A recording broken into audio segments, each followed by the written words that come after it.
Bonjour tout le monde. Je ne sais pas si vous m'entendez. Si vous m'entendez, faites-moi signe. Donc, écrivez oui au moins.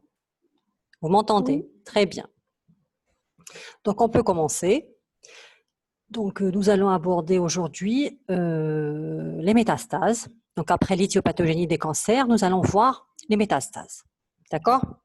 Et là, donc, les objectifs du cours donc, peuvent être résumés en ces quelques points. Donc, c'est surtout de comprendre les différents mécanismes donc, qui aboutissent aux métastases. Donc, comment est-ce qu'une cellule, une cellule cancéreuse bien entendu, va franchir les différents obstacles et va arriver à d'autres territoires. Elle va conquérir d'autres territoires. Le deuxième point, c'est de connaître les principales voies de dissémination, c'est-à-dire les différentes voies que cette cellule va emprunter donc, pour arriver donc, à d'autres territoires. Et bien entendu, c'est de connaître les différents aspects anatomopathologiques. Quand je dis anatomopathologique, ça veut dire aussi bien macroscopique que microscopique des métastases. D'accord? Et là, donc, on va commencer par une petite définition. Donc, les métastases, elles constituent en fait la phase générale du cancer. Parce que le cancer, quand il commence d'abord dans une structure d'un organe, d'accord? Puis il va gagner un petit peu de terrain, il va donc se propager de plus en plus dans le même organe. Par la suite, c'est une diffusion plutôt donc de proche en proche, quand on dit de contiguïté, c'est-à-dire vers les organes qui lui sont proches. C'est l'extension loco-régionale. Et par la suite, c'est carrément l'extension ou donc la dissémination à distance. C'est ce qu'on appelle la métastase. D'accord? La métastase, c'est la présence d'une autre tumeur dans d'autres organes à distance de la tumeur primitive. D'accord? Et donc, c'est spécifique. Le fait de donner des métastases, c'est spécifique aux tumeurs malignes. Comme vous l'avez vu, donc vous avez dû voir ça, donc les tumeurs se divisent en tumeurs bénignes et tumeurs malignes. Ce n'est que les tumeurs malignes, qu'on appelle communément donc cancer, qui peuvent donner des métastases. Les tumeurs bénignes ne donnent jamais de métastases. D'accord? Et justement, les métastases font toute la gravité de ce processus cancéreux et contre-indiquent le plus souvent toute exérèse. Ça veut dire quoi? C'est-à-dire tout simplement qu'au stade métastatique, ça ne sert à rien d'opérer donc le cancer, puisqu'il est déjà disséminé. Donc, il vaut mieux utiliser d'autres traitements à visée générale, tels que la chimiothérapie, par exemple. D'accord? Quoique, donc on l'a dit, donc contre-indique en général, parce qu'il y a toujours des exceptions. Des fois, surtout quand il s'agit de métastases uniques, la chirurgie a toute sa place et toute son indication. D'accord? On passe. Voilà. Et la fréquence des métastases diffère en fonction donc, des cancers en question. D'accord? Les gliomes, par exemple, les gliomes, c'est les cancers donc, du cerveau. D'accord? C'est donc des tumeurs cérébrales. Les gliomes, ce sont les tumeurs cérébrales qui prennent donc naissance à partir du parenchyme cérébral. Cela donc donne habituellement très peu de métastases, ne donne pas de métastases viscérales, disons. D'accord? Mais les gliomes se propagent plutôt par le LCR. Les carcinomes notamment cutanés, donnent très rarement des métastases. Quand je parle de carcinome cutané, là, je parle plutôt donc de carcinome basocellulaire. Vous allez voir donc à malignité plutôt locale. À l'inverse, les mélanomes, par exemple, les mélanomes qui sont souvent cutanés, là, ils donnent souvent des métastases. Les mélanomes, les cancers bronchiques, donc bronchopulmonaires, sont souvent l'objet donc de dissémination métastatique. Donc vous voyez finalement la fréquence des métastases varie en fonction donc, du type de cancer. D'accord? C'est pas que tous les cancers donnent rapidement des métastases, mais c'est vraiment cancer dépendant. Et voici donc un schéma qui résume donc les différentes voies que peuvent emprunter les cellules tumorales donc pour aboutir aux métastases. Pardon. Donc, non. toujours la précédente, voilà, pour dire que la tumeur primitive peut emprunter différentes voies. Parce que là, on arrive aux voies de dissémination des cancers. Et bien, quelles sont les principales voies? Les principales voies, c'est la voie hématogène, c'est-à-dire les cellules cancéreuses empruntent les vaisseaux sanguins, comme elles peuvent emprunter les vaisseaux lymphatiques. Ce sont les deux voies principales de dissémination métastatique. D'accord? Donc, soit les vaisseaux sanguins, soit les vaisseaux lymphatiques. D'accord? Et là, donc, c'est l'apanage aussi bien des… Donc, on va voir. Donc, le détail, on va le voir par la suite. Les lymphatiques qui vont donner surtout, donc quand on emprunte la voie lymphatique, ça va donner plutôt des métastases ganglionnaires. La voie hématogène, ça va donner plutôt des métastases viscérales. D'accord? Il y a d'autres voies, quand on parle de voies donc, accessoires, qui ne sont pas très fréquentes. On peut parler de la voie iatrogène, par exemple la dissémination le long d'un trajet, un trajet de ponction, un trajet de biopsie, etc.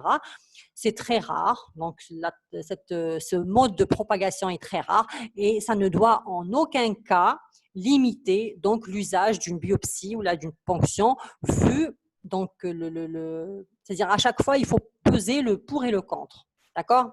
Mais finalement donc ça ne contre-indique pas ces gestes-là. D'accord? Mais c'est un geste, c'est un risque à connaître. Il y a aussi donc l'essaimage direct à partir donc des cavités naturelles. C'est le cas, on a parlé donc du LCR, par exemple donc les tumeurs cérébrales où les cellules tombent directement dans le LCR. On peut aussi parler par exemple donc des cavités, de la cavité péritonéale, donc où les métastases ovariennes sont très fréquentes. D'accord?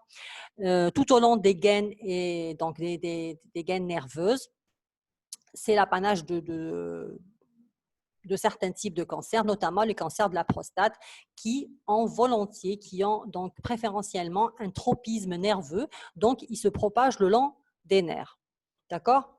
Et là, donc, on va détailler les deux voies donc, principales de dissémination. On commence par la voie lymphatique. C'est la voie la plus fréquente, c'est-à-dire il faut garder en tête donc que la voie lymphatique est la voie la plus fréquente. Elle concerne particulièrement les tumeurs malignes épithéliales. Vous allez voir, donc, je ne sais pas si vous avez vu donc, la classification des tumeurs, mais il y a des tumeurs donc, épithéliales et il y a des tumeurs conjonctives. Là, c'est plutôt les tumeurs donc, ça concerne surtout les carcinomes, donc c'est ce qu'on appelle les tumeurs épithéliales. Quand on dit qu'une voie de dissémination concerne surtout un type de cancer, ce n'est pas exclusif. D'accord? On dit que ce n'est pas une science exacte. C'est-à-dire, on ne peut pas dire que la voie lymphatique ne concerne que les tumeurs épithéliales. Ça, c'est faux. D'accord? Ça concerne surtout, ça concerne particulièrement les carcinomes. D'accord? Donc, c'est une voie préférentielle de dissémination pour les carcinomes. Mais cela n'empêche pas que d'autres types de cancers peuvent emprunter cette voie, mais plus rarement. D'accord? Et donc, le fait d'emprunter la voie lymphatique peut être responsable de deux ordres, disons, de faits, de deux cas de figure en quelque sorte. On a soit la lymphangite, ce qu'on appelle la lymphangite carcinomateuse, soit les métastases ganglionnaires. D'accord? La lymphangite carcinomateuse, c'est quoi? C'est une sorte de débâcle tumoral intralymphatique, c'est-à-dire il y aura vraiment un afflux très important de cellules cancéreuses dans la lymphe. Et là, donc, on va observer quoi? On va observer une dissémination massive au niveau des séreuses surtout, donc de la plèvre, du péritoine par exemple. D'accord? Et l'aspect macroscopique est typique. On parle d'un aspect réticulé ou un aspect miliaire. C'est carrément un aspect qui ressemble à la miliaire tuberculeuse. Vous voyez, par exemple, un poumon infiltré par de tout petits nodules blanchâtres qui peuvent prêter à confusion avec une miliaire tuberculose, par exemple. C'est ça ce qu'on appelle la lymphangite carcinomateuse. Donc, on l'a dit, donc c'est une arrivée massive de cellules tumorales dans la lymphe. D'accord? Et dans la conséquence, c'est cette lymphangite carcinomateuse, c'est ces métastases au niveau des séreuses. Mais c'est un phénomène, il faut garder en tête que ce n'est pas très fréquent. OK? On continue. Voilà donc une image d'un vaisseau lymphatique qui est rempli de cellules tumorales. Et là, donc, notamment, il s'agit de cellules carcinomateuses. D'accord? Donc voilà, donc des cellules carcinomateuses qui empruntent les vaisseaux lymphatiques. Ça, c'est typique et c'est des choses, c'est des éléments qu'on doit préciser dans le compte rendu anatomopathologie, c'est-à-dire est-ce qu'on retrouve des vaisseaux lymphatiques envahis, est-ce qu'il y a des emboles lymphatiques ou pas, parce que c'est un élément pronostique très important. On passe donc, à la deuxième conséquence de cette voie lymphatique, c'est les métastases ganglionnaires. On l'a dit, donc la principale, disons, conséquence donc, de la voie lymphatique, c'est quoi? C'est les métastases ganglionnaires. D'accord?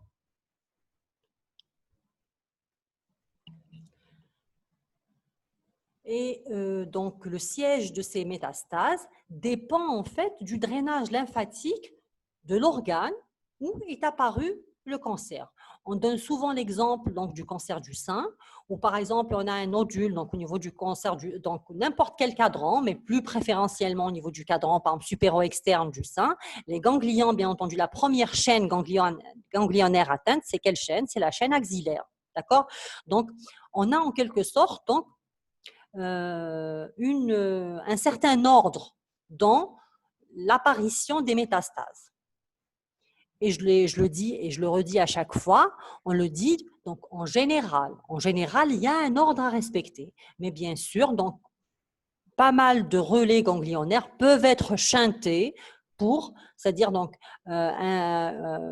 l'exemple, le meilleur exemple, c'est les cancers digestifs qui donnent des métastases susclaviculaires. D'accord? Susclaviculaire gauche notamment. On peut avoir également donc, des cancers digestifs qui peuvent donner des métastases cervicales, mais c'est rare. D'accord? Le plus souvent, donc, les relais ganglionnaires, les premiers relais ganglionnaires atteints sont ceux qui drainent en premier, qui se trouvent donc en premier sur le chemin de la lymphe. D'accord? Et comment peut-on reconnaître un ganglion métastatique? Donc, le ganglion métastatique est le plus souvent augmenté de volume, donc il est palpable, on parle carrément d'adénopathie et non plus de ganglion. De forme sphérique, il est plutôt ferme, dur parfois, et il peut être fixé au tissu voisin. D'accord? Ceci dit, on va le voir, donc un ganglion augmenté de volume ne veut pas dire systématiquement ganglion métastatique. D'accord? On peut avoir, donc, dans le cadre d'un cancer, de gros ganglions, mais qui sont uniquement donc, réactionnels. Donc, la preuve histologique est très importante. Le type histologique donc, de la métastase est le même. Donc, le type histologique est le même que celui de la tumeur primitive. C'est-à-dire, si j'ai à la base donc, un adénocarcinome, la métastase serait un adénocarcinome. Si j'ai à la base un sarcome, la métastase serait un sarcome. Si j'ai un mélanome, j'aurai un mélanome. C'est-à-dire, un mélanome ne va pas donner un sarcome. D'accord? C'est ça, donc c'est que le type histologique, il est respecté. Alors que le degré de différenciation n'est pas toujours le même. Le degré de différenciation, c'est quoi? Je ne sais pas si vous l'avez vu, mais normalement, vous l'avez vu dans la cellule cancéreuse. C'est un cours que vous venez juste de voir. Le degré de différenciation, c'est quoi? C'est le degré de ressemblance, disons, de la cellule cancéreuse à la cellule normale. Et on dit généralement, plus la cellule cancéreuse ressemble à la cellule normale dont elle est issue, bien sûr, plus le cancer est de meilleur pronostic. D'accord? Donc, c'est ça le degré de différenciation qu'on appelle également le grade tumoral.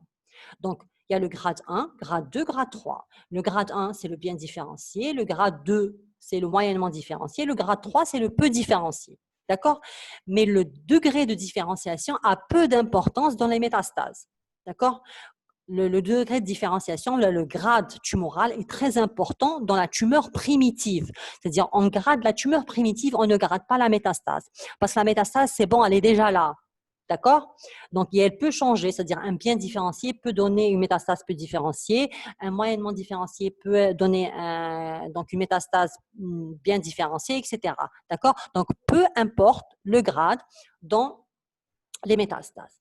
La topographie, donc c'est-à-dire le siège de la métastase et l'aspect histologique de la métastase peuvent parfois orienter vers un siège de la tumeur initiale. D'accord? Si par exemple la tumeur initiale n'est pas encore connue, et c'est le cas, je vous ai parlé donc du cancer du sein, quand on retrouve une métastase ganglionnaire au niveau donc des ganglions axillaires, le premier cancer auquel, surtout s'il s'agit d'une femme bien entendu, le premier cancer auquel on pense, c'est le cancer du sein. D'accord? La même chose, par exemple, donc, une métastase plutôt, les métastases cervicales, donc les ganglions cervicaux, métastases au niveau des ganglions cervicaux, on pense plutôt à un cancer ORL, donc la sphère ORL, etc. D'accord? On continue. Voilà donc quelques images donc histologiques. Là, c'est les ganglions. Ça, c'est les follicules lymphoïdes d'un ganglion normal, d'accord? Et tout ça, c'est pathologique. Tout ça, c'est la tumeur. Donc, on dit que voilà, donc on reconnaît un parenchyme ganglionnaire. Là, c'est du ganglion. Et là, c'est de la tumeur. Donc, une métastase ganglionnaire. C'est un aspect typique, donc histologique d'une métastase ganglionnaire. La même chose là, c'est le même ganglion, mais vu un plus faible grossissement. Regardez, donc ça, c'est tout le ganglion. C'est ce qu'on reconnaît du ganglion. Tout ce que vous voyez en foncé, c'est ce qui reste du ganglion. Alors que tout ça, c'est le tissu tumoral. Donc, c'est un ganglion carrément détruit par un tissu cancéreux. Et quand on voit au plus fort grossissement, qu'est-ce qu'on voit? On voit une sorte de tube. D'accord? Et le cancer qui dessine des tubes, c'est ce qu'on appelle l'adénocarcinome. D'accord? Donc, une métastase ganglionnaire d'un adénocarcinome. D'accord? C'est compris?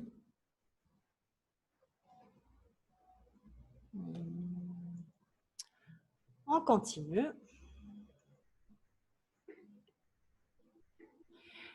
Et on vient de le dire, donc un ganglion augmenté de taille peut ne pas être métastatique, c'est-à-dire il peut être seulement réactionnel.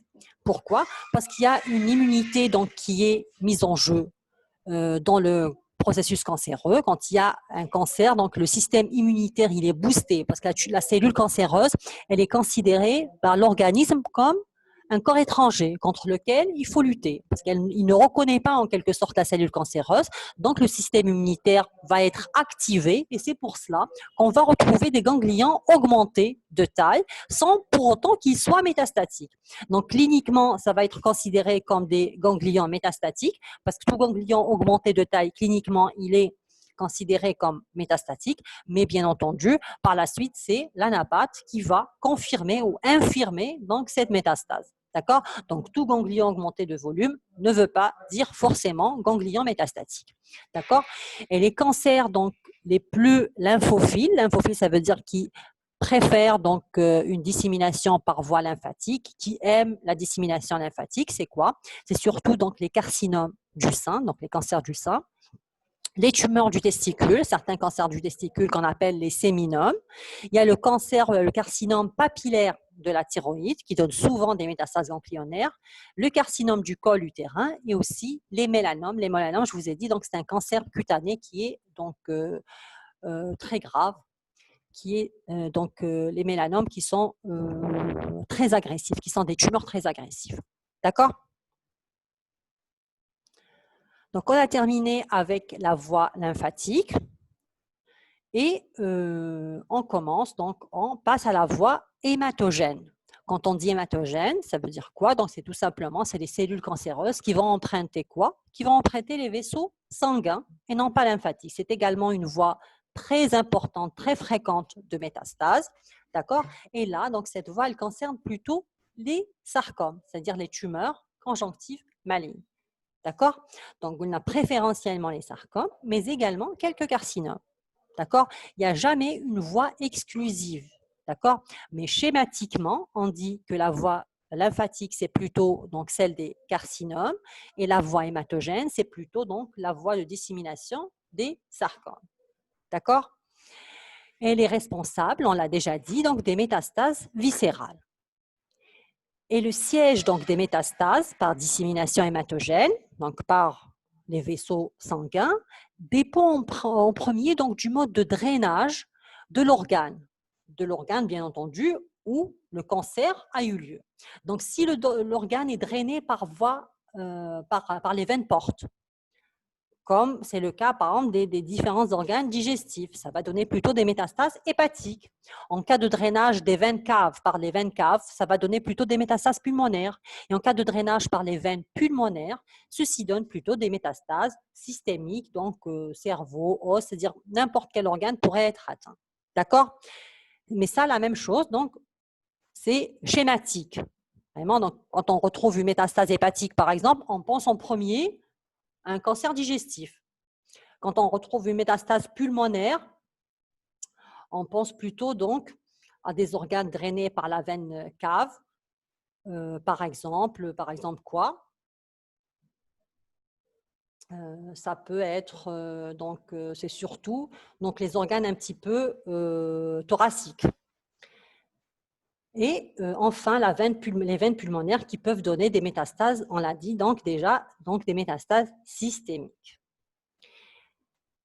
Là, on va aborder donc un autre volet, c'est le délai d'apparition des métastases viscérales, donc on est toujours dans la voie hématogène, par rapport au cancer primitif. D'accord? Il y a 3 cas de figure. Donc les métastases peuvent être révélatrices de la tumeur primitive. D'accord? Révélatrice, ça veut dire quoi? Ça veut dire que la tumeur, finalement, donc la tumeur primitive, le cancer primitif n'est pas encore connu. Et c'est la métastase qui va révéler le cancer. Comment? On peut prendre l'exemple d'une femme de 40 ans qui est tombée de sa propre hauteur. D'accord? Elle tombe de sa propre hauteur et elle fait une fracture du fémur. Là déjà, c'est pas tout à fait commun, c'est pas habituel. À 40 ans, on n'a pas d'ostéoporose, donc il n'y a pas de raison qu'on fasse une fracture du col à cet âge. D'accord? On fait une radio et là on retrouve certes le foyer fracturaire, mais on retrouve également une image pathologique. Et donc le chirurgien, l'orthopédiste, quand il fait son plâtre, là, quand il ouvre la patiente carrément donc pour mettre un matériel, un clou là, donc il prélève du tissu et là, donc du tissu qui paraît pathologique bien entendu, et il l'envoie à l'anapathe. Et là, l'anapathe répond métastase d'un processus carcinomateux. Donc malade, elle doit être explorée et au cours de l'exploration, on retrouve un nodule mammaire, un petit nodule mammaire, donc d'1,5 cm, qui est passé inaperçu, donc qui était cliniquement silencieux, mais c'est la métastase carrément qui a révélé la tumeur primitive. C'est ça, les métastases révélatrices. D'accord? Il y a aussi ce qu'on appelle les métastases contemporaines de la tumeur primitive, c'est-à-dire c'est une métastase en quelque sorte synchrone. Elle va apparaître en même temps que le cancer. C'est relativement rare et elle est généralement découverte lors du bilan d'extension. Parce que quand on découvre un cancer, quand on diagnostique un cancer chez un patient, on lui fait un bilan d'extension. Un bilan d'extension, ça sous-entend quoi? Ça sous-entend un scanner thoracique, abdominopelvien, donc une radio du thorax, etc. D'accord? Une scintigraphie osseuse, etc. pour voir l'étendue des dégâts en quelque sorte, l'extension de ce cancer. Est-ce qu'il est encore au stade local ou est-ce qu'il est déjà métastatique? Le fait de découvrir des métastases à ce stade-là, on parle donc de métastases contemporaines. Contemporaines de quoi? Contemporaines du cancer primitif. D'accord? Et comme ces métastases peuvent survenir donc à tout moment de l'évolution du cancer, et là, donc, on parle de métastases métachrones. D'accord? Les métastases métachrones, c'est-à-dire elles apparaissent donc, au cours de l'évolution du cancer. Et ce que vous devez garder en tête, c'est qu'il y a des cancers qui donnent des métastases même très à distance, disons. Après plusieurs années, voire des dizaines d'années d'évolution, donc de rémission carrément. C'est pour ça que dans le cancer, c'est rare qu'on parle de guérison, il s'agit plutôt de rémission. Et les cancers donc, qui peuvent donner des métastases très à distance, par exemple, c'est-à-dire pas très à distance, mais très tardivement au cours de l'évolution, on cite surtout les cancers du sein et les cancers de la thyroïde, d'accord, qui peuvent donner donc des métastases à 15-20 ans d'évolution. D'accord? Ok, donc on continue. Donc l'aspect de ces métastases viscérales sont comment? Donc macroscopiquement, le plus souvent, il s'agit de nodules. Il peut être unique ou plus souvent multiple. Donc il s'agit plutôt donc, de nodules multiples qui donnent au niveau du foie, par exemple, une hépatomégalie qu'on appelle une hépatomégalie marronnée. Vous allez voir pourquoi marronnée, parce que ça donne un aspect en marron. C'est-à-dire, donc on va voir l'aspect.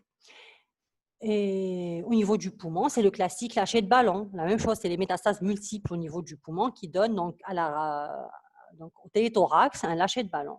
Leur taille est variable, sans corrélation avec la taille de la tumeur primitive. Ça veut dire quoi? Ça veut dire qu'un petit cancer peut donner de grandes métastases, là, donc un grand cancer peut donner de petites métastases. Il n'y a pas de corrélation de taille.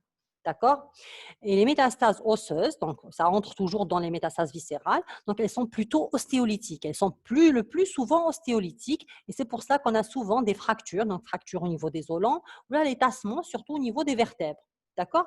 Ces métastases osseuses peuvent parfois être ostéocondensantes, c'est-à-dire elles vont carrément donc sécréter une substance donc osseuse et là donc, ça donne un aspect de vertèbres en ivoire, par exemple. Et c'est le cas surtout, donc, quand on retrouve donc, des métastases ostéocondensantes, c'est l'apanage surtout du carcinome de la prostate. Donc, on pense directement au cancer de la prostate, d'accord? Qui donne plutôt des métastases osseuses ostéocondensantes que ostéolytiques.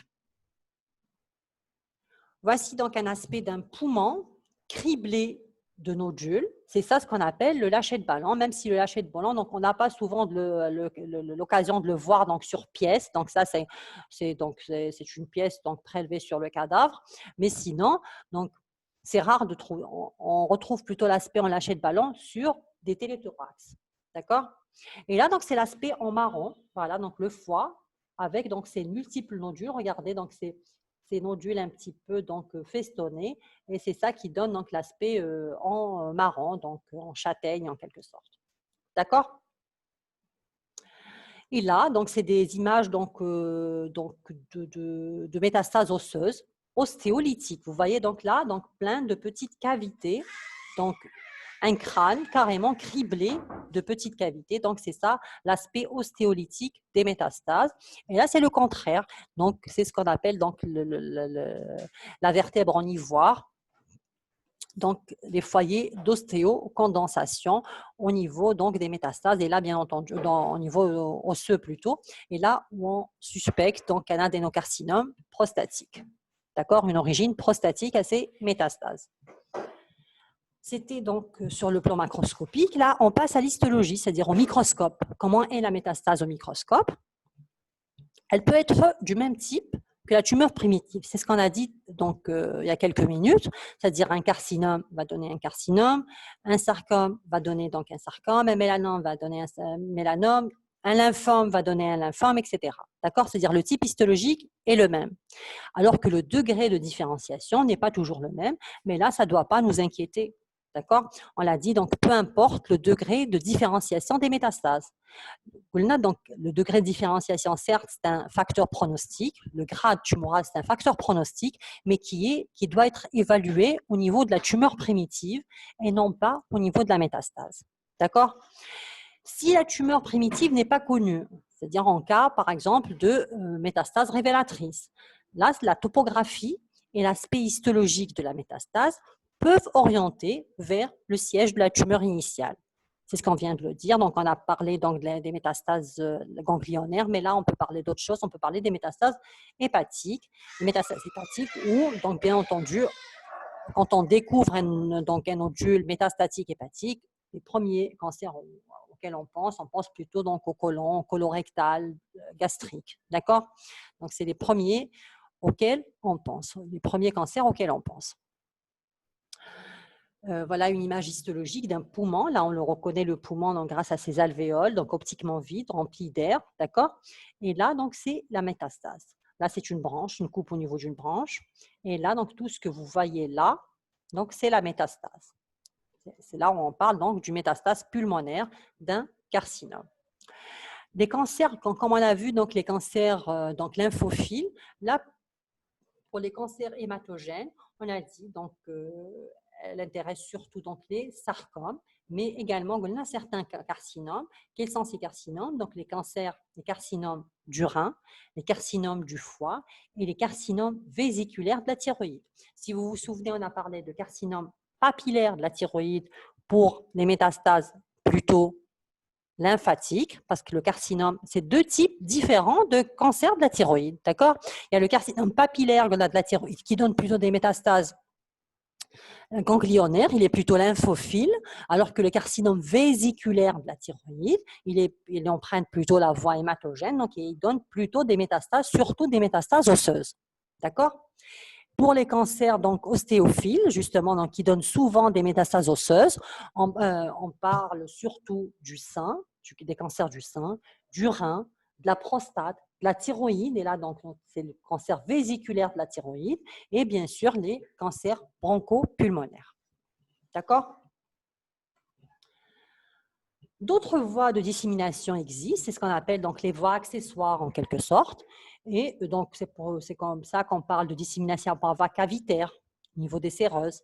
C'est l'apanage, l'exemple type, c'est le carcinome de l'ovaire qui s'accompagne souvent d'une dissémination métastatique au niveau du péritoine. On n'arrive pas vraiment à s'expliquer comment est-ce que l'ovaire donne des métastases au niveau du péritoine, mais là, c'est vraiment, on a l'impression que les cellules tumorales tombent carrément dans la cavité péritonéale. D'accord? Donc, c'est ce qu'on appelle la voie cavitaire. Les gaines, donc le long des gaines des nerfs, on a parlé donc surtout le cancer de la prostate et les cancers de la vésicule biliaire et les voies biliaires en général, qui ont donc une affinité nerveuse. Dans le liquide céphalorachidien, donc c'est surtout les gliomes, on l'a dit, donc les tumeurs cérébrales surtout. Et la voie iatrogène, on en a parlé, c'est les trajets de biopsie, etc. Et la dissémination par voie canalaire, qui est rare, mais elle existe. Et l'exemple type, c'est la coexistence, par exemple, chez le même patient, de plusieurs cancers. Par exemple, on a un cancer de la vessie et en même temps, on a un cancer de l'urétère. Comment expliquer ça? C'est-à-dire, on dit que c'est une dissémination par voie canalaire, on dirait la vessie. Donc, à partir de la vessie, les cellules ont migré et elles se sont arrêtées au niveau de l'urétère, de l'un des urétères. D'accord? Ou là, la même chose, le fait d'avoir un cancer du col et un cancer du vagin, le col utérin. Et là, donc, les cellules, en quelque sorte, donc, vont migrer et donner donc, un autre cancer au niveau du vagin. D'accord? Ça, c'est donc une voie de dissémination, mais gardez en tête que ces voies de dissémination sont rares. Donc, les principales voies de dissémination, c'est la voie lymphatique et la voie hématogène. Et là, voici donc un exemple. Donc, ça, c'est un filet nerveux. Et là, regardez ces glandes. Donc, on parle d'adénocarcinome. Quand ça dessine des glandes, on parle d'adénocarcinome. Et donc, là, c'est ce qu'on appelle un engainement périnerveux, c'est-à-dire un nerf qui est engainé, qui est donc entouré de structures cancéreuses. Et voilà, donc là, la même chose. Donc, c'est un schéma qui résume en quelque sorte l'évolution du cancer. Donc, il apparaît dans un organe et il a bien entendu donc un pouvoir prolifératif très important et il va essayer donc de migrer, d'infiltrer, donc d'abord de proche en proche, et là on parle d'envahissement loco-régional par contiguïté, c'est-à-dire il va donc prendre de l'ampleur au niveau du même organe et par la suite il va essayer d'envahir les organes adjacents. D'accord? Les organes tout à fait à côté. Et là, on ne parle pas de métastase, mais on parle plutôt d'un envahissement loco-régional par contiguïté. D'accord? Et bien entendu, par la suite, il va emprunter les différentes voies de dissémination que vous connaissez maintenant. D'accord? Là, on passe à la biologie des métastases. La biologie des métastases, en quelque sorte, comment est-ce que la cellule va migrer à partir d'un organe bien précis et elle va donc migrer et arriver jusqu'à un autre organe, tout en restant en vie et tout en gardant une capacité de proliférer. Donc, le processus métastatique consiste en une série d'étapes séquentielles reliées entre elles et qui représentent des obstacles. Donc, c'est-à-dire la cellule cancéreuse, pour donner des métastases, elle a des obstacles à franchir et à chaque fois qu'elle franchit un obstacle, c'est en quelque sorte une étape réussie et elle va donc à chaque fois, donc étape par étape, donc c'est des étapes à franchir jusqu'à aboutissement, c'est-à-dire jusqu'à la constitution des métastases.